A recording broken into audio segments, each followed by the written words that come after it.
నిన్న రేవంత్ రెడ్డి గారి అధ్యక్షన జరిగినటువంటి క్యాబినెట్ మీటింగ్ యొక్క నిర్ణయాలు చూసిన తర్వాత చాలా ఆశాస్పదంగా ఉంది. అందరూ రైతులు, మేధావులు, యువకులు అందరూ నవ్వుకుంటా ఉన్నారు. కాంగ్రెస్ పార్టీ అధికారం కోసం ఎన్నికల్లో లబ్ధి పొందేందుకు రైతుల కోసం అనేక హామీలు ఇచ్చింది. రైతు భరోసా పేరుతోటి 15,000, రైతు బీమా,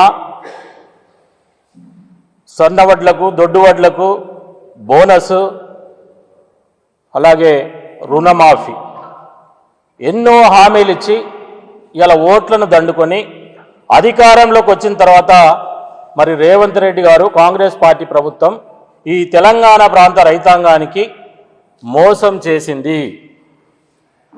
ఏదో అన్నట్టుంది, కొండను తవ్వేట ఎలుకను పట్టినట్టున్నది ఇప్పుడు రేవంత్ రెడ్డి గారి యొక్క నిర్ణయాలు.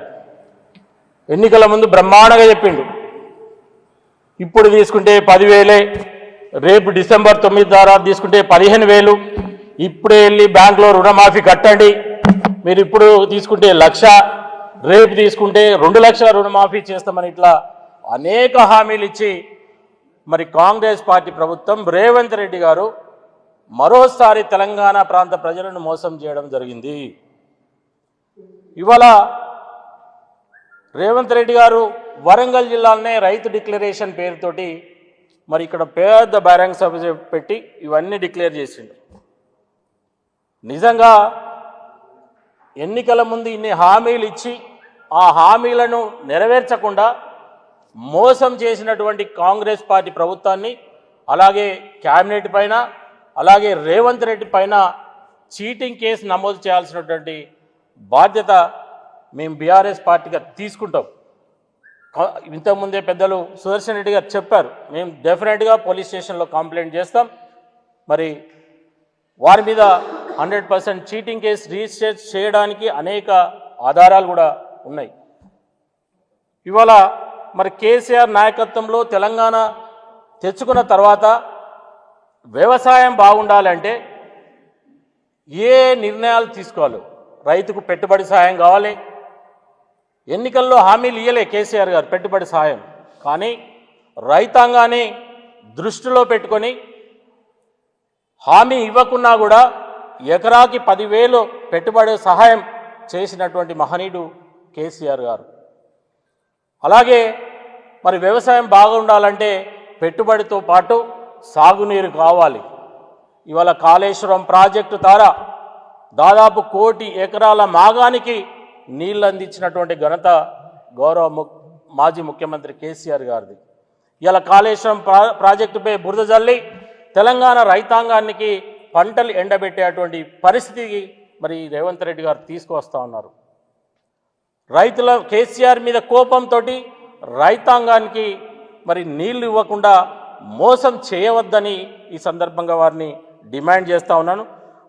అలాగే మరి ఎప్పుడు మరి సీజన్ వచ్చిందంటే ఎరువులు, మరి పురుగు మందులు, విత్తనాలు ఎప్పుడు కూడా షార్టేజ్ ఉంది. గతం తెలంగాణ రాకముందు, ఇవాళ కేసీఆర్ మరి ముఖ్యమంత్రి అయిన తర్వాత, తెలంగాణ రాష్ట్రం తెచ్చుకున్న తర్వాత సకాలంలో ఎరువులు, విత్తనాలు అందించినటువంటి ఘనత మరి కేసీఆర్ గారిది.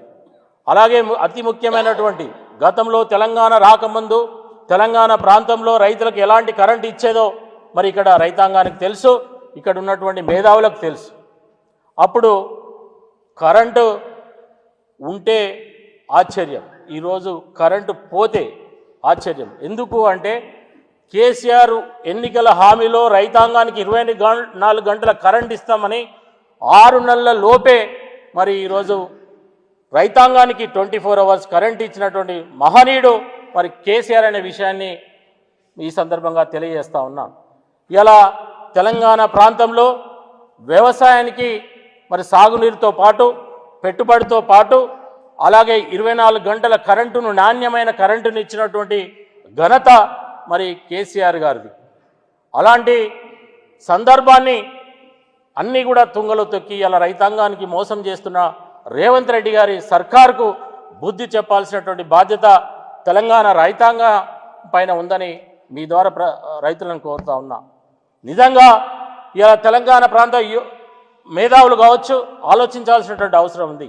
ఇలా తెలంగాణ ప్రాంతంలో రైతులందరూ కూడా గ్రామాలలో ఉన్నటువంటి కాంగ్రెస్ పార్టీ నాయకులు కావచ్చు, ఎమ్మెల్యేలు కావచ్చు, ఎమ్మెల్సీలు కావచ్చు, మంత్రులు కావచ్చు, ఎవరినైనా గ్రామాలలో తిరగనియద్దని మీ ద్వారా తెలంగాణ ప్రాంత రైతాంగానికి విజ్ఞప్తి చేస్తా ఉన్నాను.